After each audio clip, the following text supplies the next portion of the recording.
At last there came a bare, indifferent sky where silence listened to the cosmic voice but answered nothing to a million calls.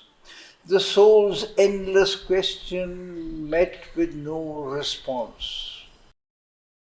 An abrupt conclusion ended eager hopes, a deep cessation in a mighty calm, a finish line on the last page of thought, and a margin and a blank of wordless peace.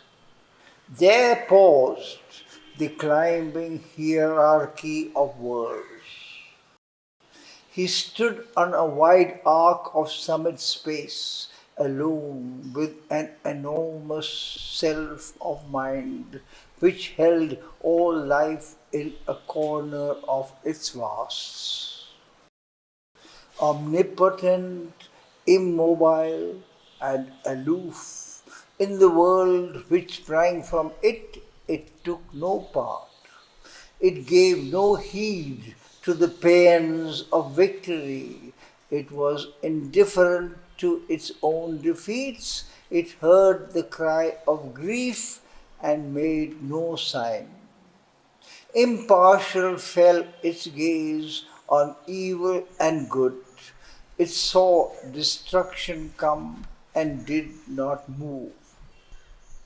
An equal cause of things, a lonely seer and master of its multitude of forms, it acted not, but bore all thoughts and deeds, the witness Lord of nature's myriad acts, consenting to the movements of her force. His mind reflected this vast quietism. This witness hush is the thinker's secret base. Hidden in silent depths, the word is formed. From hidden silences, the act is born. Into the voiceful mind, the laboring world. In secrecy wraps the seed, the eternal sows, silence, the mystic birthplace of the soul. In God's supreme, withdrawn, and timeless hush, a seeing self and potent energy met. The silence knew itself, and thought took form. Self made from the dual power, creation rose. In the still self he lived, and it in him. Its mute, immemorable, listening depths, its vastness and its stillness were his own. One being with it he grew, wide, powerful, free. Apart, unbound, he looked on all things done. As one who builds his own imagined scenes and loses not himself in what he sees, spectator of a drama, self-conceived, he looked on the world and watched its motive thoughts with the burden of luminous prophecy in their eyes, its forces with their feet of wind and fire, arisen from the dumbness in his soul. All now he seemed to understand and know. Desire came not, nor any gust of will. The great perturbed inquirer lost his task. Nothing was asked nor wanted any more. There he could stay, the self, the silence one. His soul had peace, it knew the cosmic whole. Then suddenly a luminous finger fell on all things seen or touched or heard or felt and showed his mind that nothing could be known. That must be reached from which all knowledge comes. The skeptic ray disrupted all that seems and smote at the very roots of thought and sense. In a universe of nations, they have grown, aspiring towards a superconscious sun, playing in shine and rain from heavenlier skies. They never can win, however high their reach, or overpass, however keen their probe. A doubt corroded even the means to think. Distrust was thrown upon mind's instruments. All that it takes for reality shining coin, proved fact, fixed inference, deduction clear, firm theory, assured significance, appeared as frauds upon time's credit bank or assets valueless in truth's treasury. And ignorance on an uneasy throne, travestied with a fortuitous sovereignty, a figure of knowledge garbed in dubious words and tinsel thought forms, brightly inadequate. A laborer in the dark, dazzled by half light, what it knew was an image in a broken glass. What it saw was real, but its sight untrue. All the ideas in its vast repertory were like the mutterings of a transient cloud that spent itself in sound and left no trace. A frail house hanging in uncertain air, the thin ingenious web round which it moves, put out a while on the tree of the universe and gathered up into itself again, was only a trap to catch life's insect food, winged thoughts that flutter fragile in brief light, but dead once captured in fixed forms of mind, aims puny but looming large in man's small scale, flickers of imagination's brilliant gauze and cobweb-wrapped beliefs alive no more. The magic hut of built-up certitudes, made out of glittering dust and bright moonshine, in which it shrines its image of the real, collapsed into the nescience whence it rose.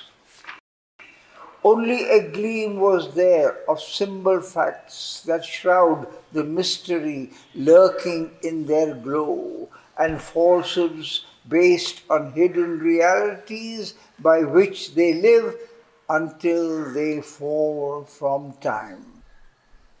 Our mind is a house haunted by the slain past, ideas soon mummified, ghosts of old truths, God's spontaneities tied with formal strings and packed into drawers of reason's trim bureau, a grave of great lost opportunities, or an office for misuse of soul and life, and all the waste man makes of heaven's gifts and all his squanderings of nature's store, a stage for the comedy of ignorance. The world seemed a long aeonic failure scene. All sterile grew. No base was left secure. Assailed by the edge of the convicting beam, the builder, reason, lost her confidence in the successful sleight and turn of thought that makes the soul the prisoner of a phrase. Its highest wisdom was a brilliant guess. Its mighty structured science of the worlds, a passing light on being's surfaces. There was nothing there but a schema drawn by sense, a substitute for eternal mysteries, a scroll figure of reality, a plan, an elevation by the architect word imposed upon the semblances of time. Existence self was shadowed by a doubt. Almost it seemed a lotus leaf afloat on a nude pool of cosmic nothingness.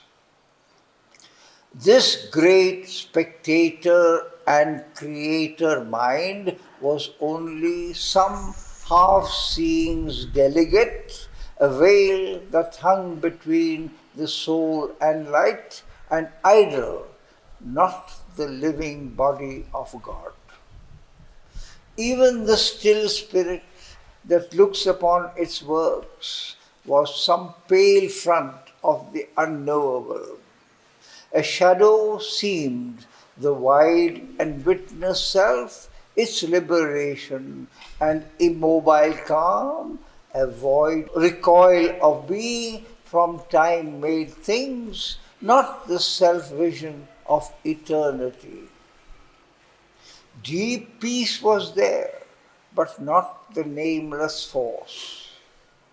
Our sweet and mighty mother was not there, who gathers to her bosom her children's lives, her clasp that takes the world into her arms in the fathomless rapture of the infinite, the bliss that is creation's splendid grain, or the white passion of God ecstasy that laughs in the blaze of the boundless heart of love. A greater spirit than the self of mind must answer to the questioning of his soul. For here was no firm clue and no sure road. High climbing pathways ceased in the unknown. An artist's sight constructed the beyond in contrary patterns and conflicting hues. A part experience fragmented the whole. He looked above, but all was blank and still. A sapphire firmament of abstract thought escaped into a formless vacancy. He looked below, but all was dark and mute. A noise was heard between of thought and prayer, a strife, a labor without end or pause. A vain and ignorant seeking raised its voice. A rumor and a movement and a call, a foaming mass, a cry innumerable, rolled ever upon the ocean surge of life along the coasts of mortal ignorance. On its unstable and enormous breast, beings and forces, forms, ideas like waves, jostled for figure and supremacy, and rose and sank and rose again in time. And at the bottom of the sleepless stir, a nothingness, parent of the struggling worlds, a huge creator, death, a mystic void, forever sustaining the irrational cry, forever excluding the supernal word, motionless, refusing question and response, repose beneath the voices and the march, the dim in conscience, dumb in certitude. Two firmaments of darkness and of light opposed their limits to the Spirit's walk. It moved, veiled in from self's infinity, in a world of beings and momentary events, where all must die to live and live to die. Immortal by renewed mortality, it wandered in the spiral of its acts or ran around the cycles of its thought, yet was no more than its original self and knew no more than when it first began. To be was a prison, extinction the escape.